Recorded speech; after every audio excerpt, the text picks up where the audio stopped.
she couldn't live without me, but she thought if she could just break it off for like 3 months and have absolutely no contact, that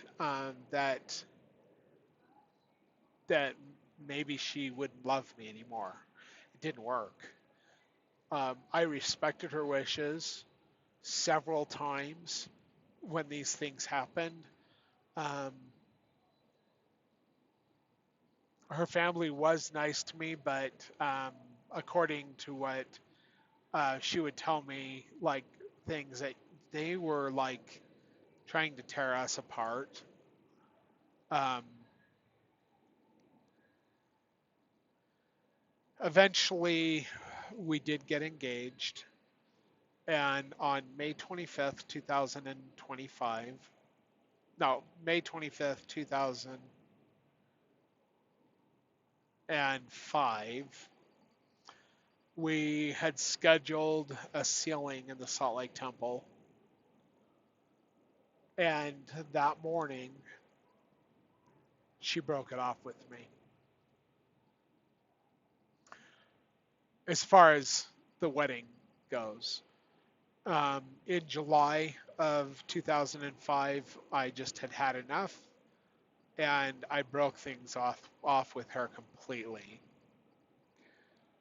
Um, in November, or no, January of 2005, um, I sold my house um, and moved to St. George, Utah, because I needed a change of scenery.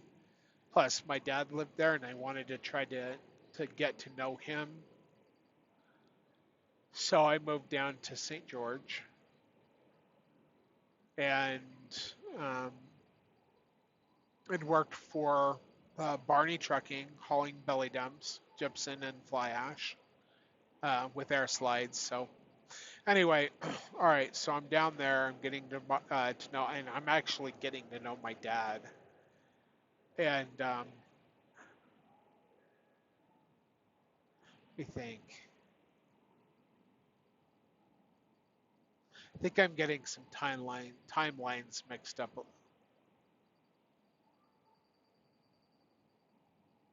think I'm getting some timelines mixed up a little bit. We did have the date for our sealing in the Salt Lake Temple on May 25th, 2005. Oh, you know what? I think I moved down there in 2004. Okay, so during one of our breakups, I did move down. So I think I moved down there in January of 2005. But we'd get back. We were on and off again for many years. Anyway, so but I remember I used to drive my car up. So I worked 6 days on, I got 3 days off, and I would drive my car from St. George to Salt Lake, and I would stay up there, and I would work, and then she went to school, and like anywhere she would go, like I would just go with her and wait for her, and we'd go do things, and we dated, and we loved each other, but there was always in the background of her mind all of my past.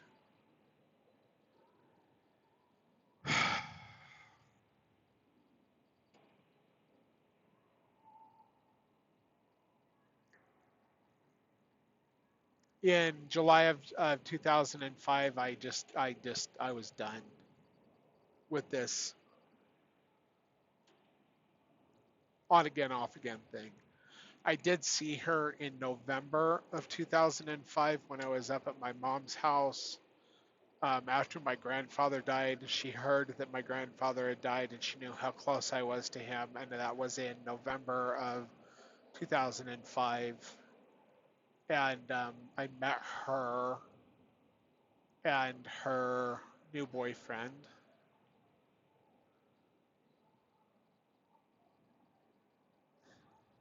Very interesting. Anyway, so but then I like was trying to cut off all contact with her. You know, like I couldn't. I loved her too much, and every time I saw her, it was heartbreaking to see her. Anyway, but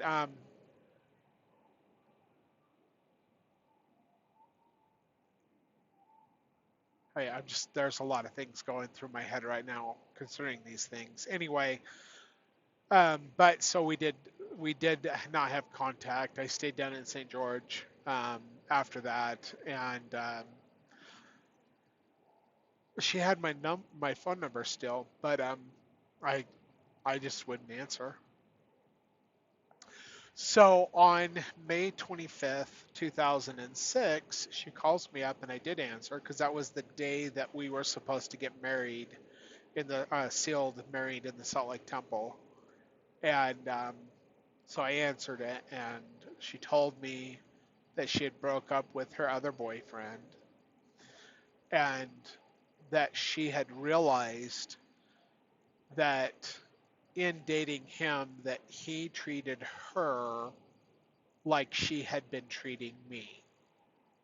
And she was very sorry about that and that she promised never to be that way ever again. And she asked me when um, if I could meet her so we could talk, and we made arrangements to meet at the Love's truck stop in Cedar City. So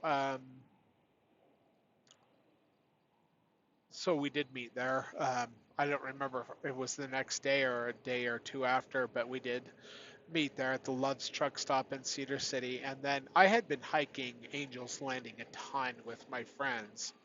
So, and it was still cool, in Zion's Park. It was May. It was getting warm, but whatever. So, and she loved to hike. She was a cross country runner.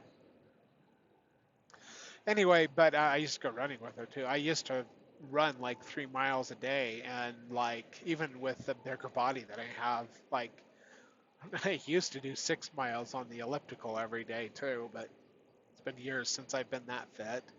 Anyway, but so we went to Angel's Landing and we watched the sunset on Angel's Landing, and then we made our way down in the dark, which do not do that. It is very dangerous.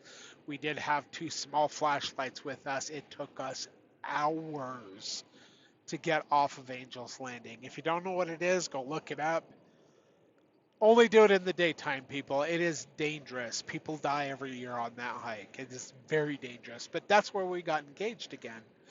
So we set the date for June 27th of 2006, and we were married and sealed in the Bountiful Temple, which both of us had special spiritual experiences at, which I don't need to get into that. But um, yeah, we were sealed. We spent our honeymoon in Mesquite and in Zion's, and we got a place to live in what was that place called? Cottonwood Heights. Nice place. We were just renting it. We're actually taking care of it for somebody, but we lived there anyway. But she started to treat me how she had been treating me before, and her promise lasted about 3 days before she started reverting back to this other thing that she had been doing.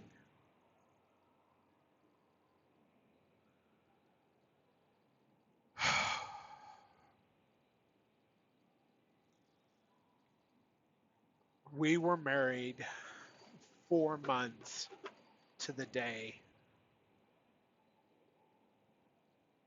and we had an annulment on October 27th, 2006. Um,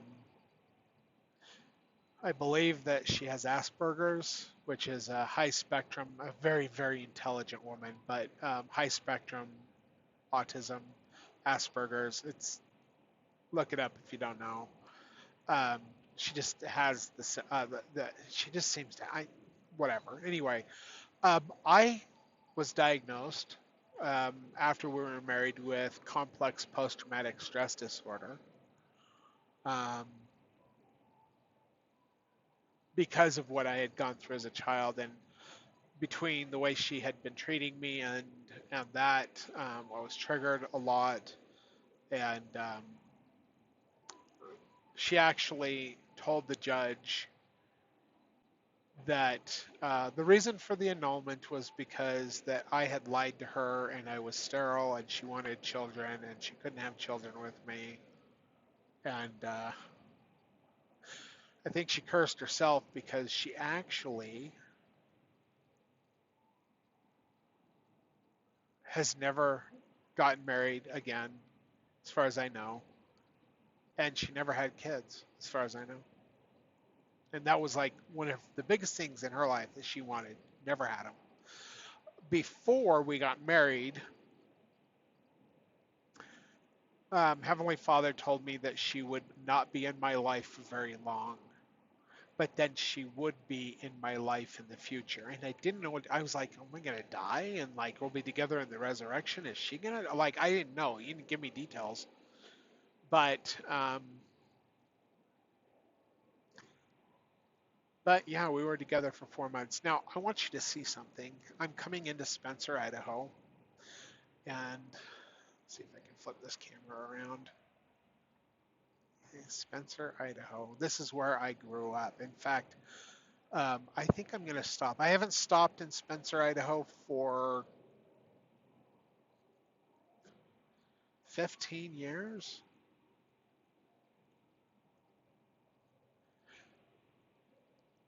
So while I'm going to pull off and yeah, just so you can see, I want to show you where I'm from here. Right lane closed ahead. Okay. Is the exit available before the lane closes or after the lane closes? After. All right. So yeah, this Spencer, Idaho, Opal Country Cafe. That's Stetler's mine. Stetler died a long time ago, but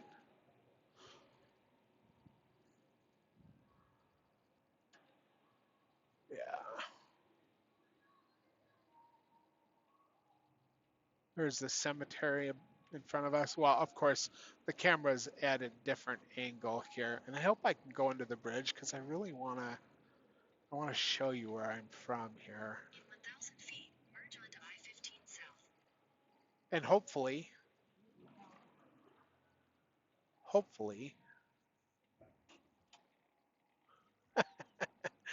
okay, so I'm going to go underneath the underpass of I-15. My friends and I used to go under and hang out under these underpasses all the time. Like up on there's a ledge up underneath. We'd go sit up there and smoke cigarettes.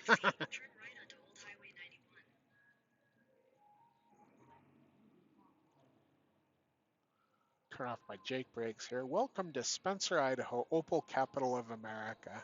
Yep, this is it. This is where I'm from. Spencer Opal Mines, that was the other mine. And they are closed. Mine is closed. All right. It's, okay. There is a bell you're about to see on the camera. This is our fire department. You can see it right there. All right. And then this Opal right there. If you can see it, that was my grandparents' shop. And it's all closed because Bob never sold it to anyone.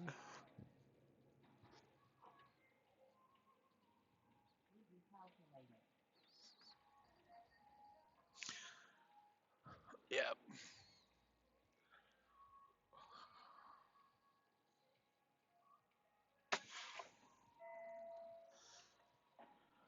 All right. All right. Let me just.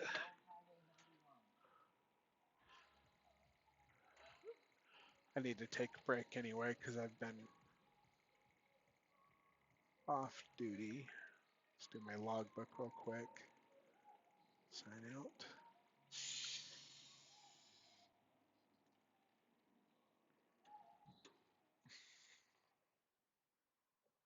Oh my gosh. There's a pickup truck back there that has been sitting there. Oh my gosh.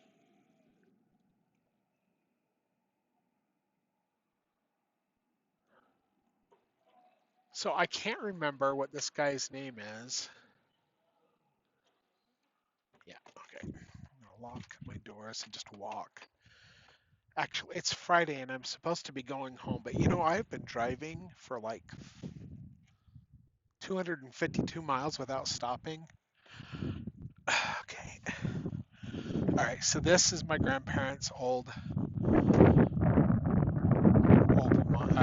their old gas station. My grandparents put that gas tank in. This is where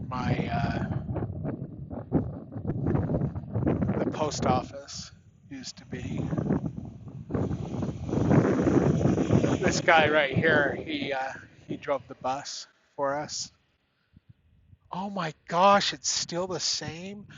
Um, okay, this is where we got our mail. There's a phone booth there. I don't know if there's a phone in there still or not. Oh my gosh, there's a phone in there. It's not a pay phone. It's a regular phone. Interesting. This is amazing. This is the Jetson mine. The guy who owns the Jetsons, and he died, and she was a widow. But I don't know if you can see that bird in the window. That it's not changed. I,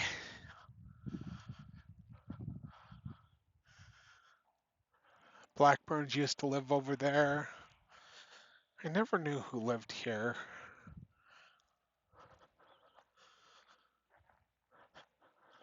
Oh my gosh. So do you see the snowplow over here? Like they had that's how they used to do the roads in town because like you'd get like 4 or 5 feet of snow here, and they used that on this thing that had these big wheels and it'd go on the tracks too. But yeah, the guy that works for Union Pacific lives over there. So these houses right here, the Forest Service used to own them. I think they're owned privately now. Okay, see this house here? This is where I grew up right here. These trees, they used to be little trees. There used to be a swing set on this part of the yard, and it looks like somebody actually, there's a car here. See, that windmill back there, we used to climb up that. My grandpa put it back there because, so the building right next to it, there's two buildings. One of them's a well, and the wooden one is um, yeah, it used to be the chicken coop. But there was batteries in the chicken coop, and that's changed a little bit. And I think somebody actually lives there.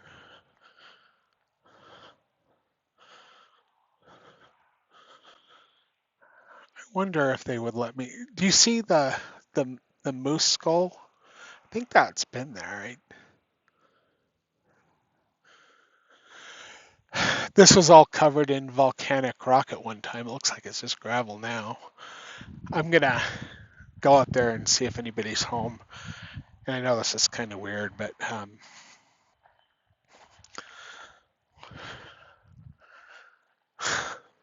you see these ruts in the road here? We used to put dams, and the water would come down. And my grandparents had this greenhouse on the side there, and the water would run through it, and that wheel well wasn't there, but these ruts here, we'd we'd build dams and play with our GI Joes in here, and we used to keep the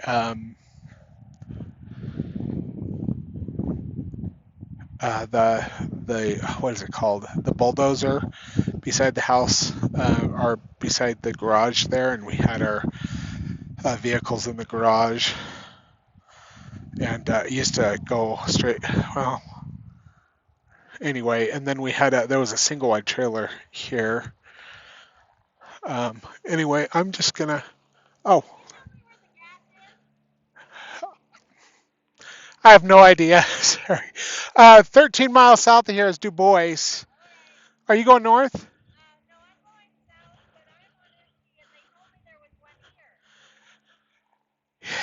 I don't know. That place has been closed for years. Yeah, I know that the Opal Mine right there, they have a cafe, but I don't know if they have gas. I grew up here. I haven't been here for like 15 years, so thanks.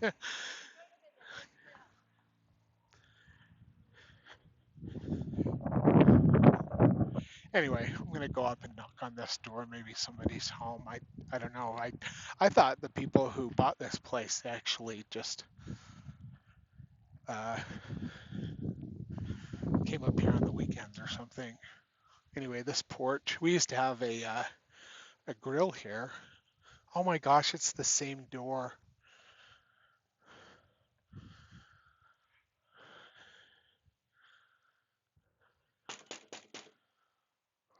That's the same door. All right, I'm gonna turn this camera around if I can.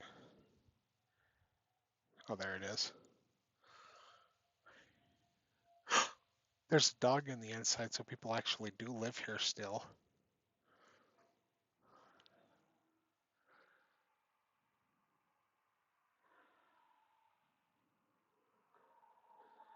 I don't think anybody's home.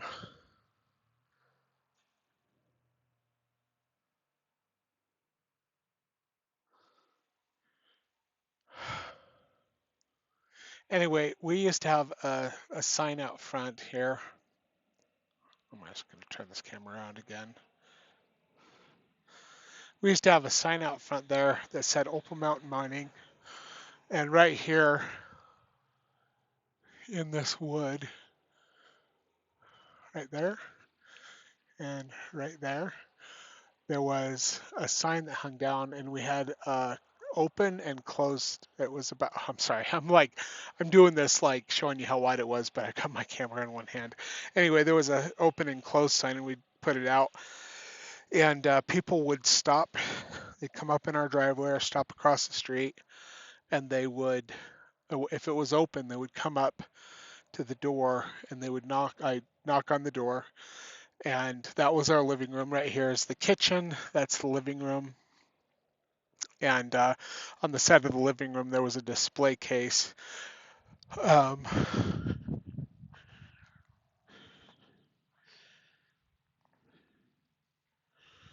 yeah, nobody's home. It's fine.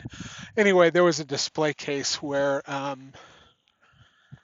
we had the jewelry, and then in the shop. So there's the three windows there. One of them is the bath. The middle one's a bathroom. The and those are actually wider windows. Those are wider windows than we had. But the middle one's a bathroom. The back one is the place where we had the shop, or the to cut stone and grind stone, and the first one is the kitchen, and that's where Grandma used to make some good food, some really good food. I wonder if you could see the posts.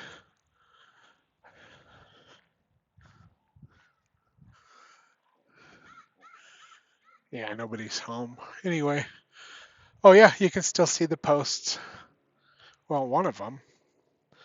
This is where the sign was, right here. And there was actually two posts. I don't know where the other one went. I don't know if it's buried or what. But hey, anyway, the Blackburns lived over there, and then the house just to the south of it, that's where my friend Ryan Sawyer lived, and his dad was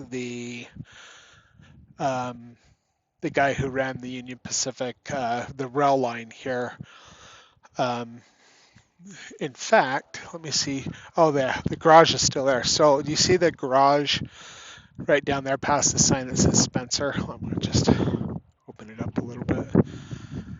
So back in the day, they didn't have the trucks that ran on the rail line with the little things. They had these carts, and in there's a cart like some kind of motorized device that he'd pull out and put on the rail,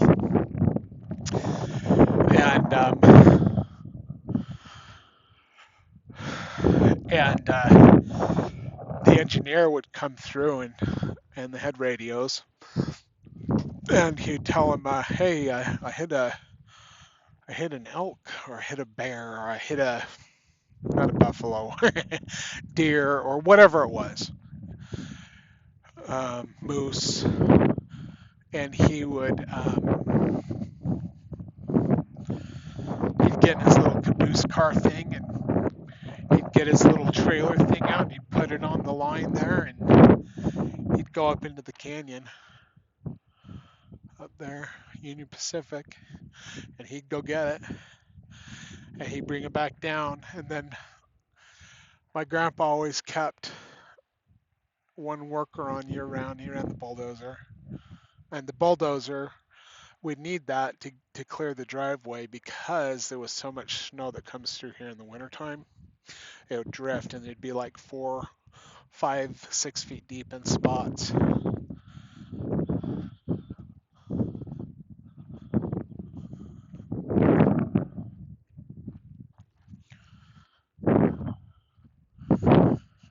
Anyway, he'd bring back the carcass, and it gets cold up here. In 1989, we had a blizzard called the Winter Express, and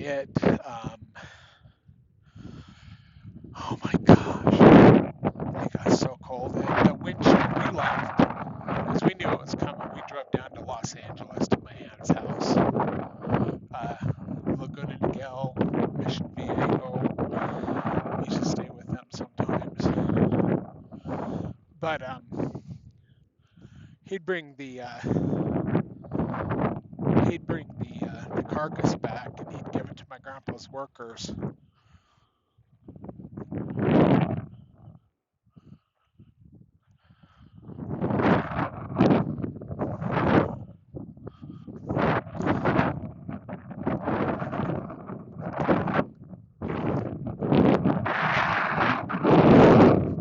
Sorry about the wind. He'd give it to my grandpa's workers, and they would divide it up, and we'd split it between my grandparents would take a portion. Ryan Sawyer's dad would take a portion.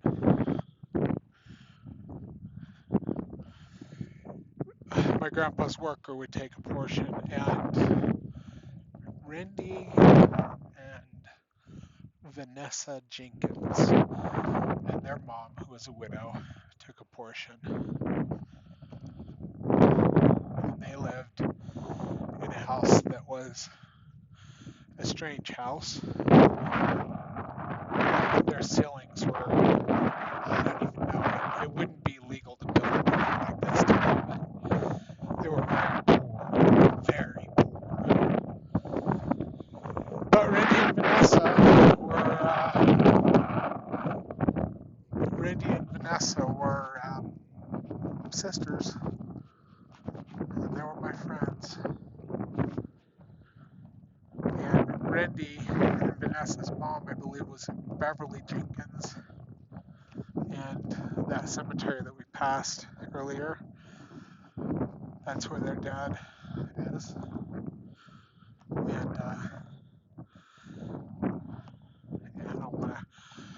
I do gotta get going out of here, but I gotta show you this. It smells like home too.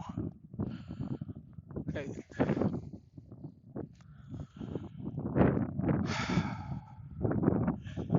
I gotta show you this fire department that we had here.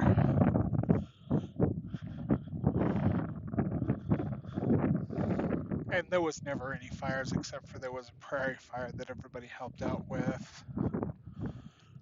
But a couple small minor fires. But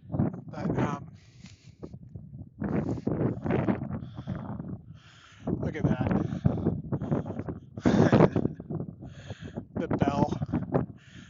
somebody come ring the bell, and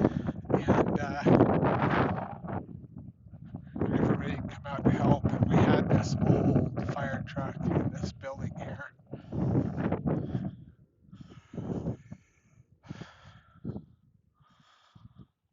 It's got a lock on it now, but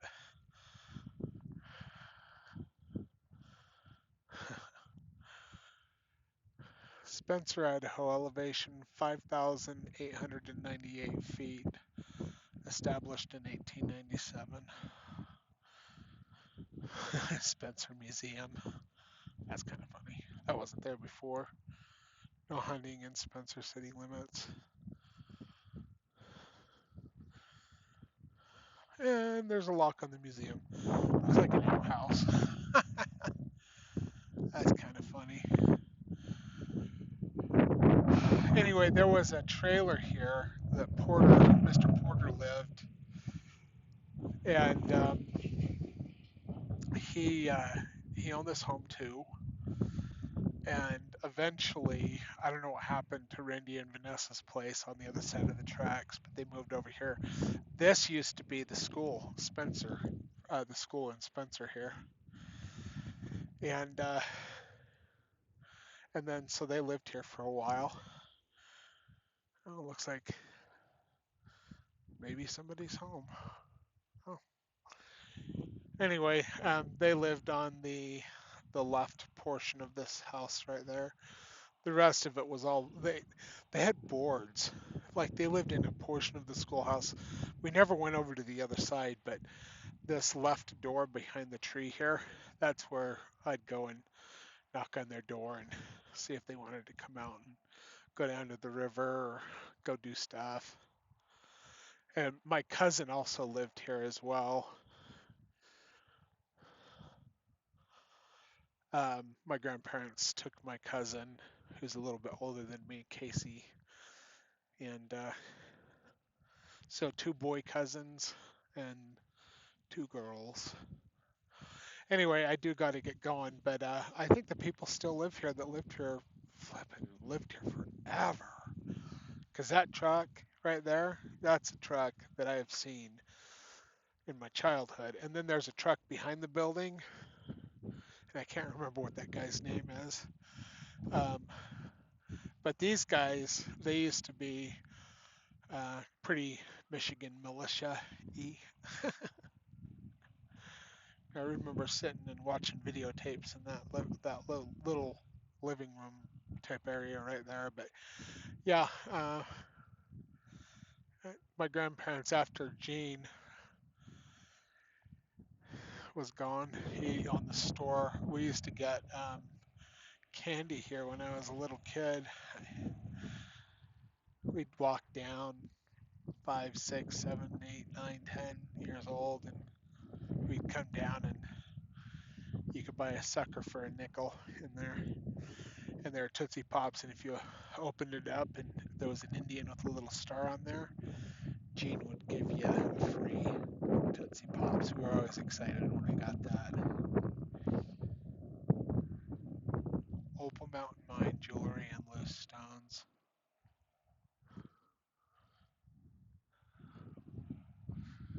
Mine's probably just sitting up there empty now.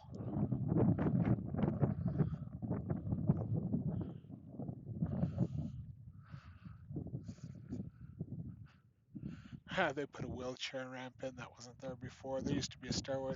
That door right there was into the shop. 11 Opal Avenue. That's the address here. And that truck back there, see if you can see it. That's been the guy who lived here. And that post office, that was the post office. But the guy who lived here, he ran the school bus and he ran the post office. And that truck has been sitting there for years at this point. And it's sad to see this building closed. Bob was my grandparents' partner, and